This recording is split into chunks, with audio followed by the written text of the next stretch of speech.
오빠 솔직히 이제는 더 미룰 수 없는 거 알잖아. 원래 오빠 공무원 시험 합격하면 결혼하기로 했는데. 벌써 그것도 2년이나 지났고 내 나이가 벌써 32이야. 우리 만난 지는 5년이 넘었고. 그렇긴 한데. 그런데 너도 알다시피 공무원 됐다고 해서 갑자기 돈이 생기는 건 아니잖아. 나는 아무것도 없는 내가 너랑 결혼해서 평생 고생시키고 싶지 않아. 적어도 우리 두 사람이 살 전셋집 얻을 돈은 만들고 나서 내가 너한테 멋지게 프로포즈를 할게. 나는 괜찮아, 오빠. 내가 직장 다니면서 모아놓은 돈도 조금 있고, 없으면 없는 대로 살면서 모으면 그만이지. 우리 나이에 싹 다 갖춰진 상황에서 결혼해야 하는 건 아니잖아. 그게 또 너 생각처럼 간단한 게 아니야. 집안 어른들 보는 눈도 있고. 일단 내가 남자로서 자존심이 용납 못해. 지금까지 너가 내 뒷바라지 해준 건 정말 고맙지만 조금만 더 기다려줘. 준비가 다 되면 너가 하지 말자고 해도 내가 결혼할 거야. 알겠어, 오빠. 그럼 조금만 더 기다려볼게. 저랑 5년 만난 남자친구는 4살 차이입니다. 지금으로부터 5년 전에 공무원 시험 공부 중이던 남자친구를 아는 오빠의 소개로 만나게 되었고, 그 뒤로 직장인이었던 제가 뒷바라지 아닌 뒷바라지를 하며 지금까지 만나오고 있었어요. 남자친구가 준비하는 공무원 시험은 9급이었지만 요즘 공무원 시험 경쟁률이 상상을 초월하다 보니 열심히 노력했지만 매년 시험에 떨어지는 남자친구를 보면서 제 마음도 같이 무너져 내리더라고요. 3년간 낙방을 거듭하다가 결국 2년 전에 합격했고 지금은 저희 지역 주민센터에서 열심히 일을 하고 있습니다. 고시생 생활을 하는 동안 제가 일을 하면서 남자친구와 데이트 비용을 전부 부담했어요. 매일 도서관에서 공부만 하는 고시생이 무슨 돈이 있었겠습니까? 저는 일찌감치 일을 시작했기 때문에 그래도 사정이 나은 편이었고, 데이트 비용은 물론 추리닝 바람에 공부만 하는 남자친구 기죽지 말라고 가끔씩 주머니에 용돈도 10만 원씩 꽂아주곤 했었어요. 저는 고등학교 졸업하자마자 대학 진학을 포기하고 엄마가 하는 일을 같이 도와드렸습니다. 부모님은 제가 고등학교에 진학할 때 이혼하셨고, 이혼이라고 하기보다는 아빠가 저와 엄마를 버리고 집을 나갔다고 하는 것이 정확한 표현일 것 같네요. 엄마는 그 뒤로 혼자서 식당 일을 하면서 저를 키우셨고, 제가 19살 때 이모들의 도움을 받아 시장 초입에 족발집을 오픈하게 되었습니다. 직원을 쓰기에도 힘든 상황이라 엄마가 새벽부터 저녁 늦게까지 장사를 하셨어요. 그런 엄마를 보며 저도 고등학교를 졸업하자마자 일을 돕겠다고 나섰습니다. 엄마는 대학을 가라며 저를 말리셨지만 도저히 엄마 혼자 고생하게 놔두고 저 혼자 대학 다니며 편안하게 살지는 못하겠더라고요. 친구들은 다들 대학 들어가서 예쁘게 꾸미고 소개팅 다닐 때 저는 20살부터 시장 바닥에서 족발 장사를 하며 살았습니다. 손질해서 족발 삶고 썰어서 포장하는 모든 과정 중에 힘들지 않은 건 단 하나도 없었지만 먹고 살기 위해 열심히 장사했어요. 덕분에 올해로 장사 10년 차가 된 지금은 먹고 사는데 지장은 없는 정도는 됩니다. 오빠, 오늘 퇴근하면 집에 가는 길에 우리 가게 들렀다가 가. 엄마가 오랜만에 오빠 불러서 족발 좀 싸주래. 가져가서 어머님, 아버님이랑 같이 저녁으로 먹어. 됐어. 나한테 그런 거 안 줘도 되니까 그냥 손님한테 팔아. 먹고 싶으면 돈 주고 사 먹을게. 아니야, 아까 엄마가 오빠 주려고 따로 빼놓은 거야. 어머님, 아버님도 족발 좋아하시잖아. 저번에 인사드렸을 때 족발 자주 드신다고 하셨어. 자주 먹긴 뭘 자주 먹어. 우리 엄마 냄새나서 족발 싫어해. 나한테 안 줘도 되니까 그냥 장사나 열심히 해. 그리고 나 오늘 늦게 끝나고 퇴근하면 바로 회식이라서 너네 가게 못 들려. 괜히 나 기다리지 마. 그래, 바쁘면 어쩔 수 없지. 회식 가서 술 너무 많이 먹지 마. 벌써부터 잔소리하기는. 아무튼 나 바쁘니까 나중에 다시 연락할게. 알겠어, 오빠 열심히 해. 원래 남자친구가 시험에 합격하면 저는 바로 결혼을 할 생각이었어요. 사실 제가 이야기는 안 했었지만 생각보다 엄마와 제 장사가 잘 되고 있거든요. 안 그래도 동네에서 맛있다고 소문이 나서 일하는 이모를 둘이나 뒀는데도 지금은 하루가 정신없이 바쁘게 지나갑니다. 정말 다행히도 오랜 단골 손님들에게 입소문이 나더니 그분들이 주변 사람들에게 소문을 좋게 내주셔서 지금은 꾸준하게 인터넷으로도 택배 주문이 들어와요. 시장에 있는 식당 매출과 인터넷으로 팔리는 매출이 거의 비슷비슷할 정도라서 엄마랑 저는 하루 종일 정신없이 족발을 삶아서 썰고 있습니다.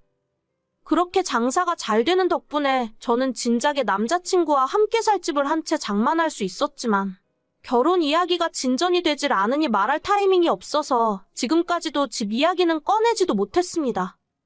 하지만 제가 결혼 이야기만 꺼내려고 하면 남자친구는 대화를 피했고 최근 들어서는 노골적으로 이전과는 다르게 냉랭한 모습이 보였어요. 생각해봤는데 나 도저히 너에게 어울리는 사람이 아닌 것 같아. 너 정도면 나보다 더 좋은 남자 만날 수 있을 거야. 우린 여기까지만 하자. 그게 무슨 소리야? 내가 오빠 두고 왜 다른 남자를 만나? 내가 시험 합격하면 돈 많이 벌어서 널 행복하게 해주고 싶었는데 나는 그런 능력이 없나 봐. 공무원 월급으로 언제 돈 모아서 전셋집이라도 구하겠어? 나 그런 거 필요 없다니까. 오빠는 결혼 이야기하면 왜 항상 돈 이야기만 해? 알다시피 우리 집이 잘 사는 것도 아닌데 너랑 나랑 결혼하면 둘 다 불행해져. 나야 그렇다 치고 너는 결혼하고 나면 홀어머니를 어떻게 하게? 돈도 없는데 모시고 살기라도 할 거야? 무슨 말을 그렇게 해? 오빠가 왜 우리 엄마 걱정을 하고 그러는데? 말이 그렇다는 거지. 그러니까 너랑 나랑 결혼해봐야 답이 안 나오는 상황이야. 나는 나랑 비슷한 조건의 여자를 찾을 테니까 너도 너랑 비슷한 남자 찾아. 오빠 여자 생겼어? 그런 이야기가 지금 왜 나와? 여자 생겼구나? 너랑 같이 일하는 여자니? 그런 여자 만나니까 시장에서 장사하는 내가 여자로 안 보여. 내가 진짜 말을 말아야지. 사람이 끼리끼리 어울리는 사람이 있는 거야. 솔직히 너랑 결혼했다간 꼼짝없이 몇 년 뒤에는 너네 엄마 모시고 살아야 할 것 같은데. 공무원 월급으로 내가 어떻게 감당하고 살겠냐? 알겠어. 더는 오빠랑 이야기하고 싶지 않으니까 여기서 끝내자. 내가 다 너를 위해서 한 이야기야. 너도 너랑 비슷한 수준의 남자를 찾아? 나중에 알고 보니 이미 몇 달 전에 같은 공무원 여자를 만나고 있었습니다. 사실 이미 몇 달 전부터 남자친구의 태도가 많이 달라졌기 때문에 어렴풋이 무슨 심경의 변화가 있긴 있구나 생각하고 있었죠. 그래서 헤어지자는 소리를 들었을 때도 큰 충격과 슬픔보다는 배신감에 몸서리치며 분노했죠. 지난 5년의 시간이 아깝고 이런 놈한테 농락당한 내 자신이 한심했지만 이제 와서 떠난 사람의 마음을 돌릴 수는 없었습니다. 그냥 다 잊자 생각했고 오히려 더 일에 몰두하며 살았어요. 앞으로 다신 연락할 일 없다고 생각했는데 며칠 전 갑자기 연락이 오더라고요. 너 왜 지금까지 날 속이고 있었어? 뭐야, 갑자기 연락해서 이게 무슨 헛소리야? 아니, 너네 족발집 엄청 유명하잖아. 우리 사무실 사람들 중에 너네 엄마 가게 모르는 사람이 하나도 없더라. 얼마 전에 TV에도 나왔네. 그게 이제 와서 뭐가 중요해? 대체 무슨 말이 하고 싶은데? 하루에 매출 얼마씩 나와? 100만 원 넘게 벌어? 내가 그걸 말해줄 의무가 있어? 아, 빨리 얘기해봐. 100만 원 넘게 파냐고. 진짜 아무것도 모르네. 100만 원 팔아서 일하는 이모들 월급도 못 줘. 보통 500 정도 팔아. 됐냐? 뭐? 500? 족발 팔아서 한 달에 1억을 넘게 번다고? 하나하나 설명하기도 귀찮다. 쓸데없는 소리 계속 할 거라면 나 오빠 차단할게. 잠깐, 내가 생각해봤는데 우리 5년 만난 정이 있는데 어떻게 이대로 끝내? 일단 이번 주말에 잠깐 만날까? 내가 밥이라도 한번 사줄게. 진짜 정 떨어진다. 이런 남자가 뭐가 좋다고 5년 동안 쫓아다녔는지. 이제 차단할게. 앞으로 연락하지 마. 잠깐만, 내 말 좀 들어봐. 왜 돈 잘 번다고 미리 이야기 안 했어? 어디서 주워들었는지 제가 돈 많이 버는 줄 알고 연락을 하더라고요. 매출이 저 정도 나오는 건 맞아요. 근데 저 인간이 장사를 한 번도 안 해본 사람이라 1억 벌면 1억 남는 줄 아나 봐요. 재료비에 인건비도 빼고 월세 빼고 세금도 따로 빼놓고 나면 그렇게 엄청난 부자는 아니고 엄마랑 먹고 살 정도 수준은 됩니다. 사실 그것보다 지난 5년 동안 제 옆에서 그렇게 봤으면서 어떻게 전혀 모르고 있었는지. 그게 더 한심해요. 사람이 끼리끼리 맞는 사람이 있다고 하더니 그 말이 정말인가 봐요. 난 아무것도 필요 없으니 결혼만 하자고 했을 때도 눈치를 못 채다가 이제 와서 뒤늦게 이러는 걸 보면 너무 한심합니다.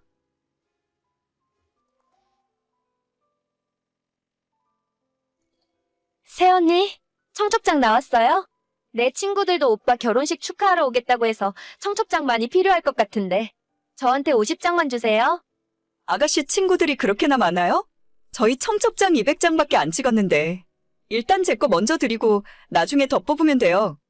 제가 중학교 때도 계속 반장했었고 고등학교 때 학생회장도 했었기 때문에 친구들이 정말 많거든요. 대학 친구들도 연락해보니까 이번에 거의 다 오겠다 하더라고요. 사실 50장도 정말 부족하긴 한데 멀리 사는 애들은 모바일 청첩장 보내면 되니까요. 그래요? 제가 친구가 많이 없어서 아가씨 친구들이라도 많이 오면 좋죠. 오늘 저녁에 일단 50장 먼저 드릴 테니까 모자라면 또 말씀하세요. 제 친구들이 우리 오빠랑 얼굴도 다 아는 사이기 때문에 얘기하니까 저를 봐서라도 많이 참석할 거예요. 한 100명 넘을지도 몰라요. 예식장 넓은 곳으로 잡으셨죠? 글쎄요. 그렇게까지 많이 오면 다 감당할 수 있을지는 모르겠네요. 그래도 예식장에서 100명 정도 더 오는 건 괜찮다고 했어요. 알겠어요. 그래도 제가 주변 언니들 결혼식 몇 번 가봤는데 사람 없으면 엄청 설렁하고 불쌍해 보이더라고요. 무조건 많이 오는 게 나은 거니까 저만 믿고 있으세요. 저는 지난 7월에 결혼해서 새 신부가 되었습니다. 성격이 좀 내성적이고 친구들을 많이 사귀는 편이 아니라서 결혼식 올리기 전부터 걱정이 되더라고요. 부모님 친척분들과 정말 결혼식에 와줄 것 같은 친구들 몇 명, 그리고 직장 동료 몇 분을 계산하니까 저를 보러 와주는 하객은 100명이 채 되질 않았습니다. 그나마 남편은 조금 친구들도 있었고 축구 동아리 활동도 하기 때문에 저보다는 사정이 나은 편이었지만 그래도 150명 정도가 한계였죠. 당일에 갑자기 못 오는 사람까지 생각해서 200명만 예약을 할까 250명을 예약을 할까 고민하다가 그래도 넉넉하게 하는 것이 낫겠다 싶어서 200명을 예약했어요. 하지만 갑자기 신호가 끼어들더니 자기 친구들만 해도 거의 100명 가까이 올 거라고 해서 놀랍기도 했지만 이게 맞나 싶더라고요. 보통 친구의 오빠 결혼식에 그렇게까지 다들 참석하는지도 모르겠고 저희 결혼하는 예식장 1인당 식대가 38,000원이었기 때문에 무작정 많이 오는 것이 반갑지만은 않았어요. 자기야, 그 얘기 들었어? 우리 결혼식에 아가씨 친구들이 100명이나 온다던데? 아까 나한테도 그러더라고. 그런데 걔들이 우리 결혼식에 뭐하러 오는 거지? 나랑 그렇게까지 친하지도 않은데. 우리 집에 놀러 왔을 때 얼굴 한두 번 본 게 다야. 그러니까 내가 생각해도 우리 결혼식인데 아가씨 친구들이 하객으로 100명이나 오는 건 좀 모르는 사람이 보면 내가 친구 엄청 많은 줄 알겠다.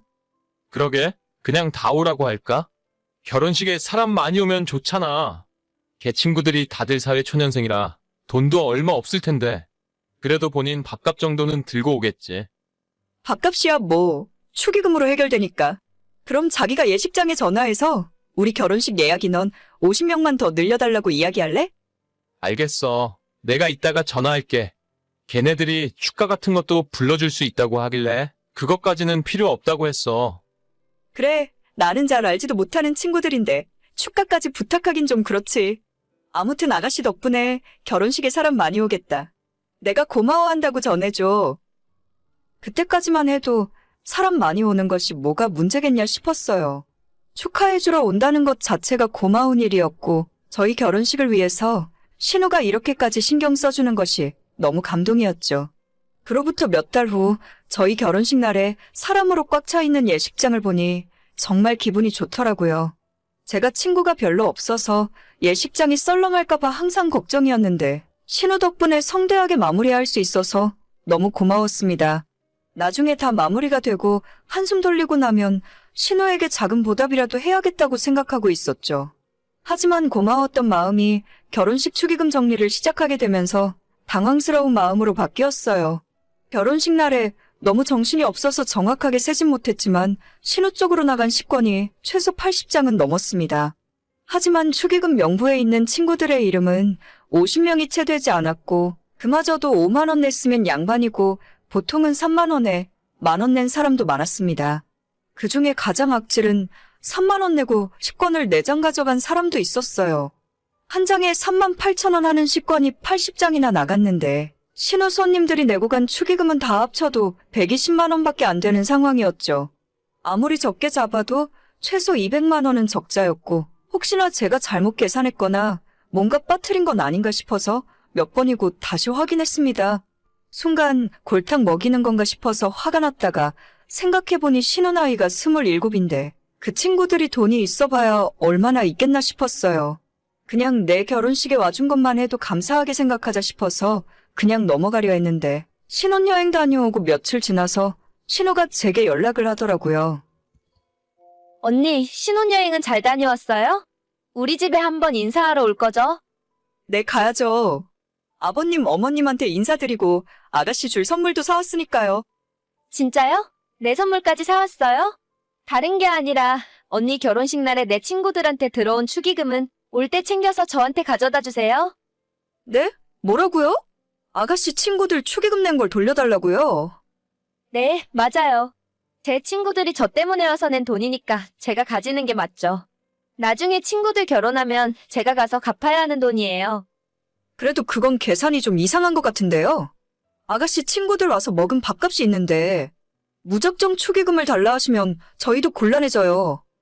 아니, 그거 밥값 얼마나 한다고. 원래 결혼식에 축하해주러 왔으면 당연히 밥은 줘야 하는 거 아니에요? 제 친구들이 뭐 언니 얼굴 보려고 그날 온 줄 아세요? 안 와도 되는 결혼식인데 저 때문에 그렇게 사람 많이 왔으면 고마운 줄 알아야지. 요즘 세상에 하객 알바도 돈 주고 쓴다는데 제 친구들 밥값 정도는 언니가 부담해야 하는 거예요. 제가 먼저 와달라고 한 적 없어요. 아가씨가 친구들 데려오겠다고 먼저 그랬잖아요. 축의금 그거 얼마 들어오지 않았는데 진짜 너무하시네. 지금 말 다 했어요? 그럼 내 친구들이 준 축의금에서 밥값 빼고 나머지만 주세요. 친구들이 먹은 밥값은 걔들이 내라고 하면 될 거 아니에요. 그렇게 해도 진짜 괜찮겠어요? 아가씨 후회하실지도 모르는데. 내가 후회하긴 무슨 후회를 해요? 대신 애들 먹은 밥값 빼고 나머지 돈은 똑바로 저한테 가져와요. 올 때 축의금 명부도 같이 가져오시고요. 네, 알겠어요. 분명히 친구분들 식대는 아가씨 돈에서 제하면 되는 거 맞죠? 내가 그렇다고 몇 번을 말해요. 계산이나 똑바로 해서 가져와요. 그렇게 저는 신우가 원하는 대로 신우 친구들에게 나간 식권 숫자와 모두 합한 식대, 그리고 신우 앞으로 들어온 축의금을 전부 정리해서 명부와 함께 보기 좋게 정리해놨어요. 제가 회사 다니면서 밥 먹고 하는 일이 이런 비슷한 일이라서 아주 식은 죽 먹기였죠. 모두 계산하고 났더니 오히려 신우가 저에게 줄 돈이 220만 원 정도 되더라고요. 남편에게 당신 동생이 나보고 이렇게 하라더라 이야기를 해줬고, 처음엔 이번 축의금 문제를 좋게 생각하고 넘어가려 했던 남편마저 화가 머리끝까지 났습니다. 남편이 그날 저녁 당장 시댁으로 달려가서 집안을 발칵 뒤집어 버렸어요. 봉투에 담아간 축의금을 신우에게 던져주면서 네 친구들 식대 300만 원 당장 달라고 소리를 질렀죠. 원래 330 넘게 줘야 하는데 그래도 동생이니까 아래는 빼주겠다면서 300만 원만 달라고 했어요. 그리고 사실 저희 신혼여행 갔다 오면서 신우한테 선물로 가방을 하나 사서 가져왔었거든요. 남편이 그 이야기도 신우에게 하면서 원래 넣어주려고 150만 원짜리 가방 사왔는데 하는 짓이 괘씸해서 그냥 팔아버리기로 결정했다고 말했더니 신우가 약이 잔뜩 올라서 눈물 뚝뚝 흘리며 울더라고요. 저 진짜로 신우한테 고마워하는 마음도 있었고 앞으로 잘해주려고 생각했었어요. 신우 친구들한테 들어온 축의금이 생각보다 너무 적었지만 그래도 와준 것만 해도 고맙게 생각하면서 돌아오는 길에 신우 가방을 사자고 한 것도 남편이 아닌 저였습니다. 서로 좋은 게 좋은 거라고 내 쪽에서 먼저 마음 열고 다가가려 했는데 신우가 이런 식으로 싸가지 없게 나오면 앞으로 저도 똑같이 해줄 거예요.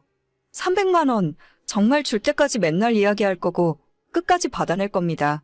자기 친구 많다고 그렇게 자랑하더니 신우 주변에 멀쩡한 사람은 하나도 없는 것 같네요. 오늘의 사연은 여기까지입니다. 구독과 좋아요, 알림 설정은 많은 힘이 됩니다. 다들 행복하시고 좋은 하루 되세요.